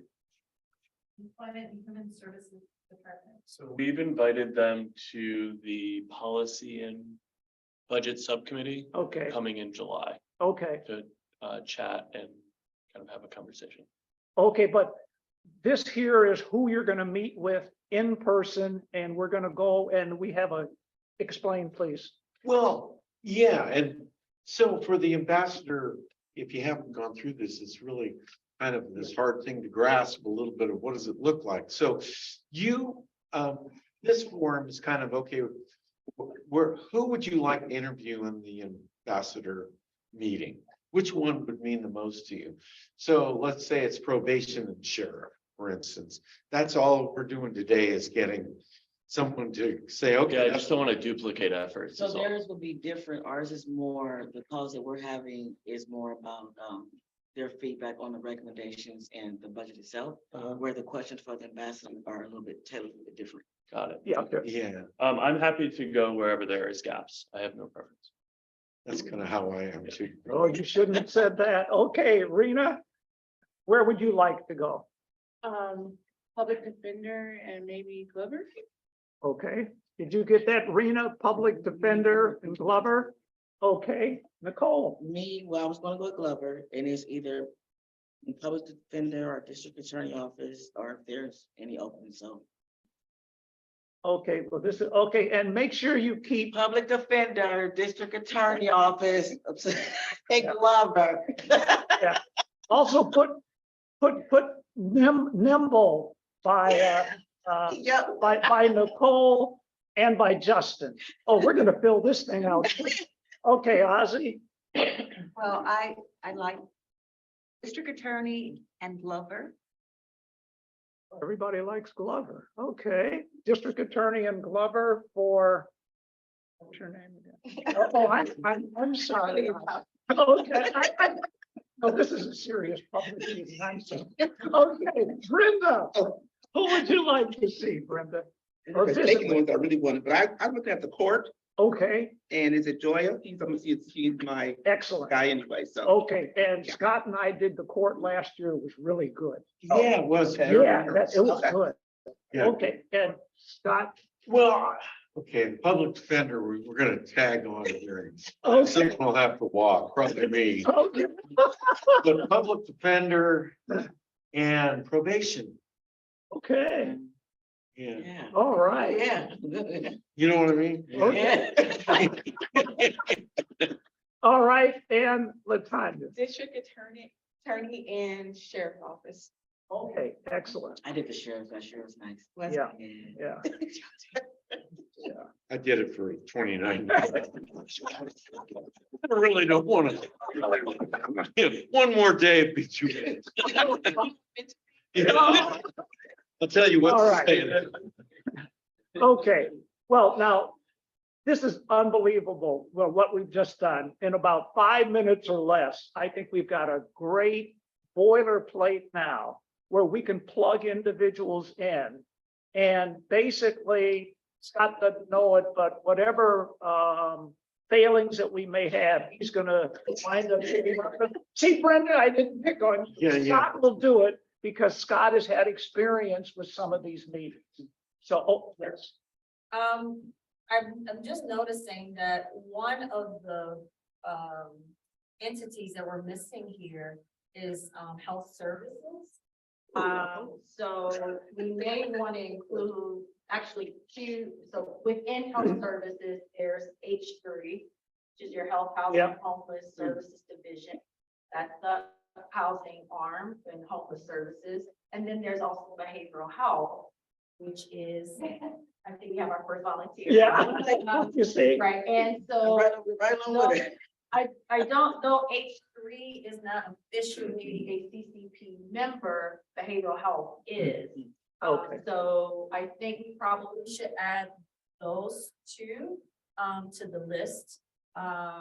Especially considering all this transpired recently, which we'll get to, I'm sure, soon. But, so you may want to add that, Monique, and then if you want, we could take volunteers now on that. okay, let's, Monique, okay. You've got Nicole and you have Latanya for those two items that we just had. Yeah. Thank you. Well, you know what? We have never had, at least in my experience, so many individuals that are willing to just say, just give me assign me a function and I'm gonna do it. So this is great. Jill? And I would just add that, Supervisor Carlson is brand new, so it's a really great opportunity to kind of on board to where we're all at. So it would be important for somebody who has experience. I might add, Jill, that we took it upon ourselves, Scott and I, that Supervisor Carlson was new. We set up a meeting with his office. We've already had a meeting with him. We sent him our recommendation. We had a great what an individual. Yeah. It was fun. Oh, and he was an ex-police, Yeah, ex-Concord PD. Yeah. I mean, Concord, we yeah. forgave him for that. Yeah, we forgave him. But you know. Oh, no, it was an interesting experience. So we took the bull by the horn. We weren't waiting for, just to get him in the fold. Yeah, no, So, he cares a lot about this Yeah. work. about the work we're doing, which was, very meaningful. Okay, we've got a chart to work from. Monique, you'll get with Scott and just start putting people, assigning them into slots. And we'll come up with our second draft at our next meeting, just to kind of get our direction. And the key is now, we need to get on the agendas now. So if we can get this done in May, then we can make our calls in May to get on their agenda for maybe August, September, or October. And then what we're doing is just getting ahead of the game on this whole process. Okay, thank you. Any other questions from the public? The only one is there's October is when the budget document comes out. Yeah. That's even better. So again, we're gonna get on it. We're gonna reach out to them hopefully in May, and we'll follow your lead. If we can get on with them in September or whatever, we'll do it. Okay, thanks much. Great, great. All right, next agenda item. Would you be kind enough to take us to agenda item number 7? Monique?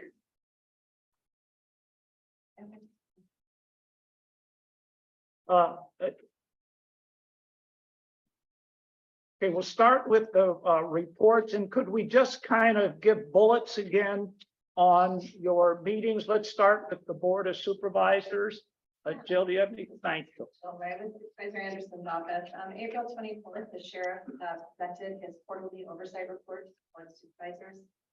So if you haven't had a chance to listen to that, that is in response to the call from RDRB to have an oversight body. The Board of Supervisors created this quarterly report because ultimately they're the overseer.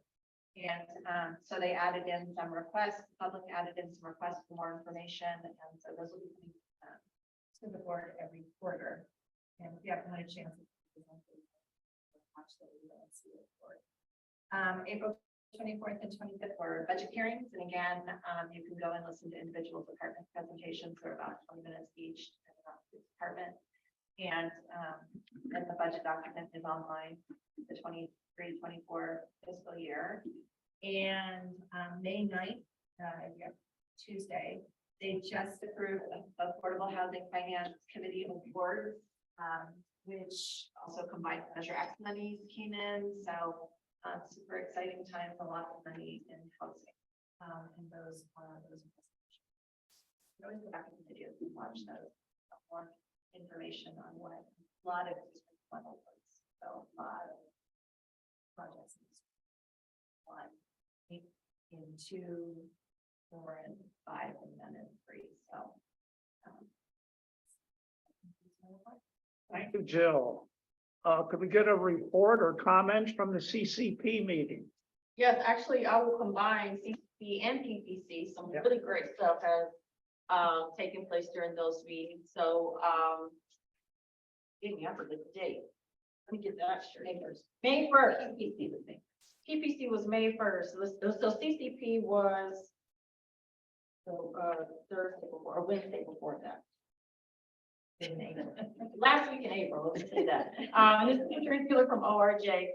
So the primary agenda item on that was to consider next steps regarding how to utilize in excess of funding in our AB 109 fund balance to expand services. So Cap, you all may recall that we did forward along to the CAO's office your wishes, desires, your recommendations with regards to how these resources could be utilized. And so that was part of the staff report. The recommendation was to set aside $15 million from the fund balance to be allocated out as a one-time allocation, but highlighting 2 of the 4 priorities, particularly around expanding housing options for the reentry population and then providing additional support with individuals living with disabling conditions. CCP went over and beyond that recommendation and essentially voted to approve the 15 million allocation to include all 4 of your priorities. So housing, expanding housing options, expanding support for folks living with disabling conditions, pre-release engagement services, and then employment or pathway to county employment ticket. That then moved forward to, was referred over to the PPC, which then took that item up and also commended CAB. And you also had other community members. We had Measure X CAB chair called in support of the recommendations. You had the leadership from the Multi-Faith Action Coalition called in support, other community members as well. So it was really great to see that folks who are watching from the sideline, they may not attend your meetings, but they are paying attention and they called in full support. So PPC did also approve, but then asked that the staff provide some recommendations in terms of a process to have that to get those dollars out and create a spending plan for that. It will now go to the board of supervisors for final adoption, if you will, of the allocation specifically. And that my understanding is going to take place on May 16th, the May 16th board meeting. I don't believe there'll be, I'm not sure if there'll be a discussion item or if there'll be on the consent calendar. Okay, so final adoption. So that'll be the final, yes, thank you. So that took place at PPC. It will go on to Board of Suits for May 16th final adoption. And then from there, staff will come back to the CCP meeting, likely the June 2nd meeting, to present what the process should be going forward. I would recommend to CAB that you will all put in your feedback as well, of how you would like to see that process go out. Other thing to highlight, CC specifically, District Attorney Beckton recommended that some of that funding be set aside to support emerging organizations. The smaller CBOs have an opportunity to apply and have capacity to support, to do so, to access these resources, and also to have some funding available for data evaluation of these sort of programs. So a lot of great stuff came out of those conversations, and kudos to your leadership. Nicole, Vice Chair, who really represented CAB and provided comments and responded to a lot of the questions that CCP members had with regards to your recommendations. That's it. Thank you very much. Congratulations. Yeah. Yeah. Okay, let's move to the next item, outreach and community engagement, that report. Would you like me to give that just a bullet? I can. Yeah, I Okay, was I'll follow. prepared to. I Yeah, didn't well, know Evan would be here. So. We had a last minute cancellation from Evan. Yeah. Well, we wanted to maybe share, and let me give you the highlights of that committee. Number one, we had John Dante of Balance Point Foundation, and he kind of presented to us maybe a way to get into culture. He gave us an overview of like project management, how we could approach it. And he used kind of, charts for workflow and automation tools, etc. And it was an interesting experience. And thank you, Patrice, for that. You go first to the OCEC committee. I think that was the right thing to do. I know you and I had some interesting conversations. The next item, we continue to work and discuss the onboarding PowerPoint presentation. So we do have a PowerPoint that each of the members of the OCEC committee have received. It's now up to them to give us feedback. We have slides. In addition to that, we have narrative to go with the slides. So if you're talking about somebody that's ready, hey, what do they call it? Shovel ready. It's shovel ready, make whatever doggone adjustments you need to make. You can do your thing with the presentation. And then finally, we worked on the list of mayors. Monique is working with us here. We're going to divide that list to verify each of the contacts of the various city offices. I said mayors, it's really the city offices for that outreach, so that we know who to contact, who to send our outreach information to. So that's basically it. Highlights. Now, could you pick up on the right? Yes, I can. So I will continue with the agenda. So the next on our agenda is report out from programs and services. So, and sorry, it's Nicole. Speaking. Hi, this is Latanya Thompson. So our highlights from last month meeting was, we had the clean slate in place on Friday, April 21st. We discussed and provided survey questions for CFO. And we also did the one for in custody. And so as we were finalizing, it's going to be a carryover for us to complete our work plan. And our next action steps is to review the in custody survey, finalize our work plan, discuss CBO current practice and deliverables, and subcommittee members will research CBOs to make contact and preparation for site visits and survey questions. Now let's go ahead and we're going to move to the next one on the agenda, which is policy and budget. That's me. So I'm going to put a quick update from our policy and budget meeting, which was held on April 21st. So I was really excited about our meeting. We were able to accomplish a lot of things. So we're working on a new document within policy and budget, which is a county staff meeting document. Our goal is to reach out to county staff in regards to our recommendations, to get their feedback on what they're experiencing in the inside, and recommendations and how money should be allocated. So we're putting together a document and hopefully hope to have them come to our meeting in June and July so we can start working on the budget. We assigned community members to our county representatives, so we split up the community members amongst us 3. And then we reviewed and updated, finalized our 2023 work plan. So I was really excited about that. Our next steps were to pretty much get the information around the county staff, and then make those phone calls to set up the meetings. And our next meeting will be on May 19th. So that's really pretty much what we're working on right now, is really getting our document set in stone and making those phone calls. So the goal was so it can help us better figure out how we want to allocate the money for the budget. We figure we need to know more information from the county and get their feedback before we can just make decisions on how the money should be moving around. So that's what we're working on right now. Right. One thing to add, Monique, we had discussed sharing a previous presentation that CAB had done either to CCP based on the recommendations, so that we could update it. Are you able to share that out with our subcommittee? I can send it out to you. I can blind copy you all and send it to you. I don't think I've sent that to you yet. So yes, I will. Awesome, thank you. And that's in PowerPoint form, correct? Yes, Awesome, thank you so much. you're welcome. Any other comments for policy and budget? Let's move to the next one then. Report from Measure X, Ozzy. Yes, this is Ozzy Carter reporting out for Measure X Community Advisory Board. The last meeting was held on April the 19th.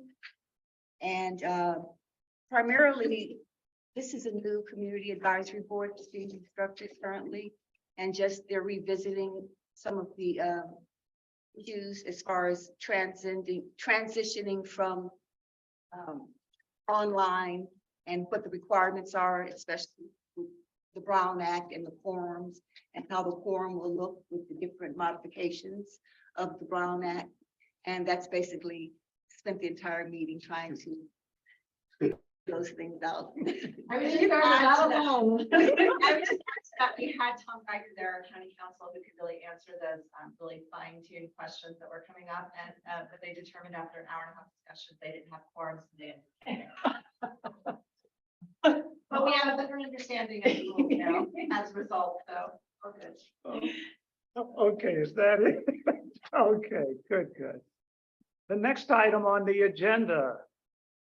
A report from the Council on Homelessness. Rena, would you be kind enough to help us out here? Sure. My name is Rena Moore. I attended the Council on Homelessness meeting on April 6th. There was also one on May 4th, that I also attended, but, so they did, there was a point in time, county survey done. That's when they, counted how many homeless people, are in Contra Costa County on one day, which is, January 24th. I actually have the results. It was 2,372 people they counted, were homeless. Apart from that, they talked about individuals who test positive for COVID can still be referred to PUI feds for isolation. They're shifting to hybrid meetings, and then they also presented the continuing care notice of funding opportunity info. Link is on there if anyone wants to view that information. And then they also did the FY 2022 COC program awards update. There was a guaranteed income event on April 25th. There's also going to be one on May 23rd. That's all. Rena, thank you. We just add a couple of things that have come out since that meeting through press releases. One is that there's the NOCO, but then there's also a special NOCO. And so we got money from the special NOCO and NOCO, the notice funding opportunity. We are able in our county to create permanent supportive housing units. One scattered site housing, and the other is the project San Pablo.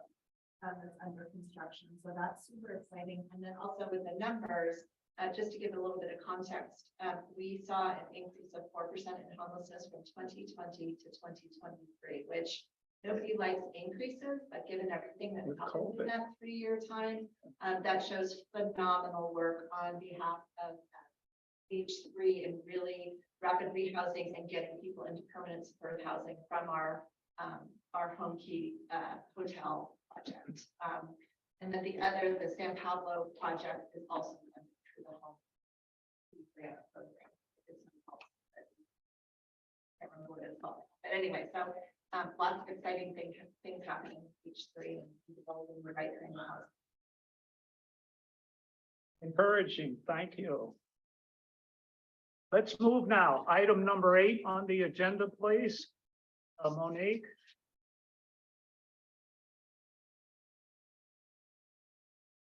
We're at next steps. Maybe if we can circle around with the various board members. And Monique, if you have any items there at your fingertips on our next steps. I think I've mentioned a presentation that I'm working on connecting. I don't have all the details yet, but we should have some presentation next month presentation. All right, and can you also put on that list, what's this group? The homecoming project. Yeah, let's talk about that as potential next steps, the homecoming project. Okay, will do. And let's, any next steps from this side, Reverend Rena? You got it. Oh, I'm sorry. Okay. Any next steps on this side? Well, we do. Oh, wait a minute. Well, the ambassador sign up, Yes, refresh, yeah. so.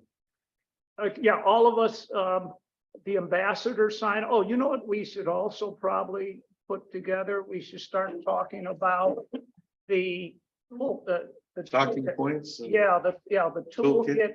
We can get everything just about done.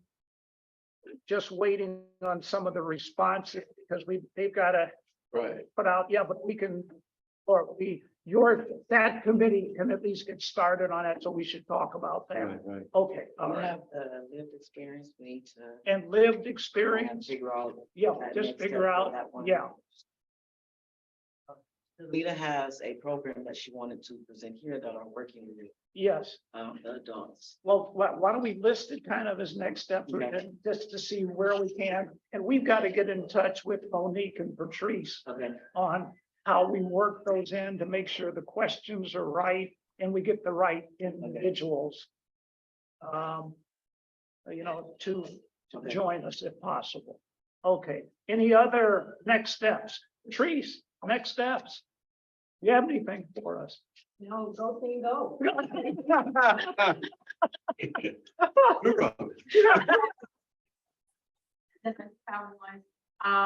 Since we are now moving into heavy push to recruit members, I would absolutely encourage all of you to recruit at least one person or gather one application for us to consider. Keep in mind that we won't have any applications to bring before the next CP meeting, which is in June. That means anyone that's interested in the meantime, they won't be officially approved until September.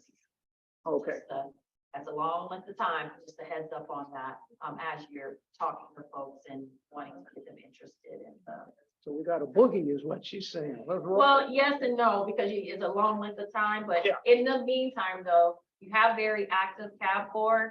Just ensure you show up to your meetings so you can maintain quorum. And I think you'll still be able to push forward with the work that you have planned. Okay, thank you. Okay. Are there any other observations here prior to adjourning? Because I do have some comments, but let's make sure. Are there any observations from those of you that are on Zoom? Do you see any hands there, Monique?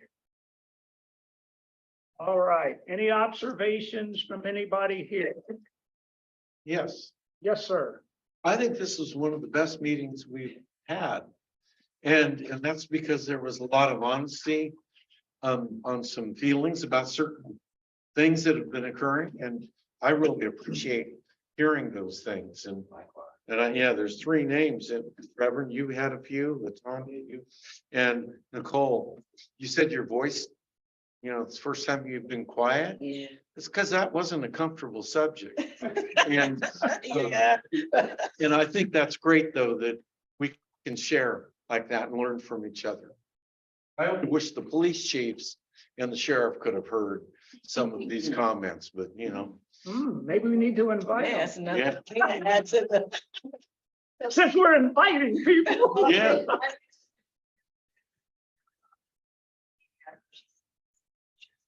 Great. Oh, who was? Jody Sickinator. Oh, okay. Cool. So she can whisper in her boss's ear. Yeah, yeah. Yeah. Okay. So do you have any next steps in reference to where we're moving forward with, implicit bias Yeah. process? Next steps.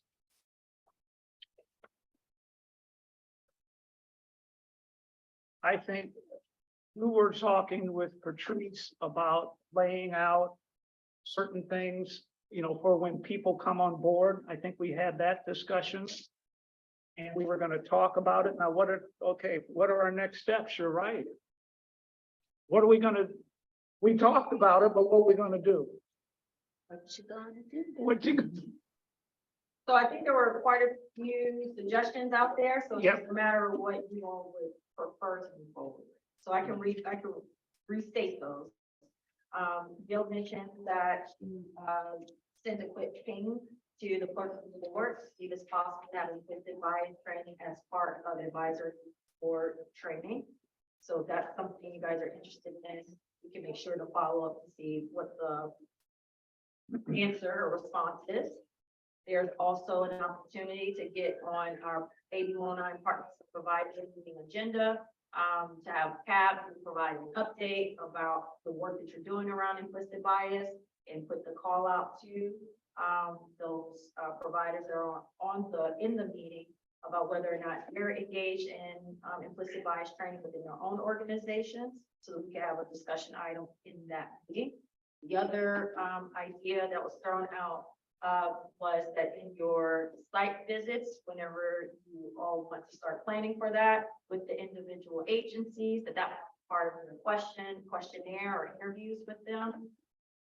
Missing anything? Oh, or Jay can explore the possibility of hosting implicit bias training for all of the CEOs to do like a system-wide training.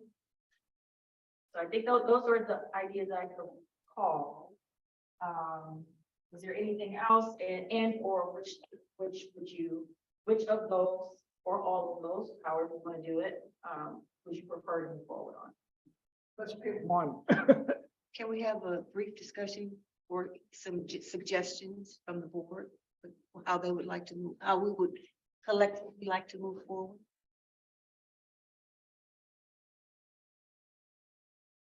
I hate to have you do this before. Or would we like to take? I remember a couple You of. suggest, and let's follow your lead, because this is kind of your baby, your project. Of those suggestions, why don't you tell us where you'd like us to go and let's follow? I think we need to first deal with our partners.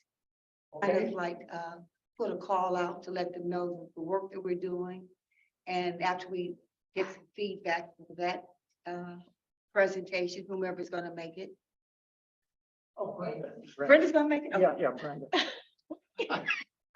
And then from there, we can kind of move forward. But we want to move it from out of this being a conversation Yeah. to being an action item. Okay, so that's the one thing we will do as a next step. Okay, I will put you guys on the agenda for our upcoming Partners and Providers meeting, and whoever wants to be the person to present, to provide like a CAP update on implicit bias Excellent. training.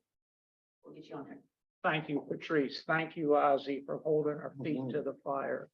Okay, any other comments? Because I've got a few remarks here that you may want to hear. I'm not sure, maybe not. Well, to begin with, I'd like to call out Ozzy and her efforts to continue to mentor LaTanya and Rena. There's one thing to walk the walk, and then there's another thing to talk the talk, and she's doing both. So thank you, Ozzy. Also, you should be impressed with the way her committee handled / developed the questions for those currently incarcerated in custody. They literally dissected the questions to ensure that they were communicating with those the questions were intended. And the input from Gina, Jill, and Denise was invaluable. And there was nothing like, in my situation, being the fly on the wall. In my view, this was what synergies can mean, and this was synergy at its finest moment.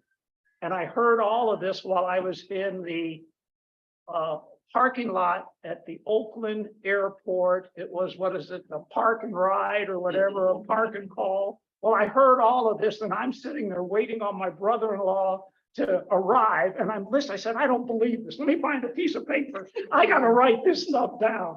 Hey, I was so impressed with your committee. Now let's move to Evan's committee, OCEC.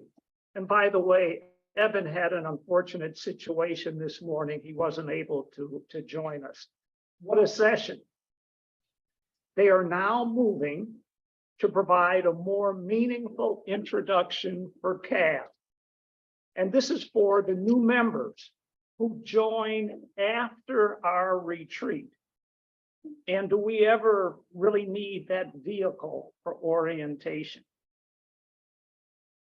And our final call out here is to Nicole's Policy and Budget Standing Committee, my wing person over here. Their staff meeting guide should be a tremendous assist as we move for greater participation from our county partners. Again, this committee was meticulous in setting a guide for our communication links. And we can't say enough about Nicole's leadership in being the tip of the spear regarding the extension of excess AB 109 funds for sorely needed services in housing, mental health, employment, and pre-release programming. And how fitting, and I just found out, my wife pointed this out to me, that this month is Mental Health Awareness Month. And she said, I better mention that at CAB. So I'm following orders from home. Crawford, I'd like to say something before you adjourn. I'm not finished. Oh, I'm sorry. I'm sorry. Go ahead. I had to get that in 1 second. Hey, we got to talk about you too, just a second. Okay, Yeah. all right. And as, oh, excuse me, I apologize. And as a reminder to each of you that you're providing a valuable service to a vulnerable population of our returning citizens. And it's so key for all of us to remember, and just watching this board today, we are only as good as those around us. And by George, this is good. Hey, this is good company. And what did my father used to say? This is high cut. So, all right, Monique, go ahead. I just want to say Janet Evans is the one that's been helping with programs and services. She's on the call. So I just wanted to say she's been very influential in providing support to that subcommittee. So I just wanted to clarify that and just mention it.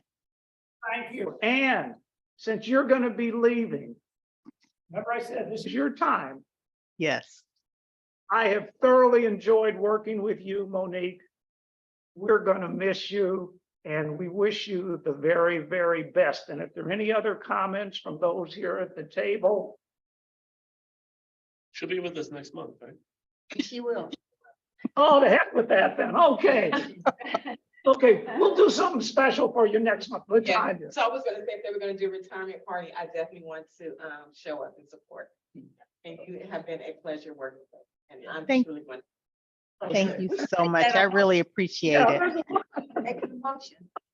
She has to have a going away party. Yeah. Okay, well, make the motion. Cupcakes. I'd like to make a motion to celebrate Monique. I second the motion. Wait. Bye. Wait a minute, there's got to be discussion.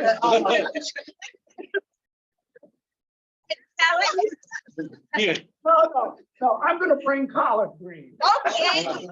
cupcakes. Okay, is there a motion? Okay, are there any other comments prior to adjourning? With that, we would like to adjourn this meeting. It looks like it's 12:03. Sorry, we didn't make 12, but what an excellent meeting. A pleasure being here with all of you. Thanks. Okay. Yes. Before you leave, I have the, take. Oh, yeah. What?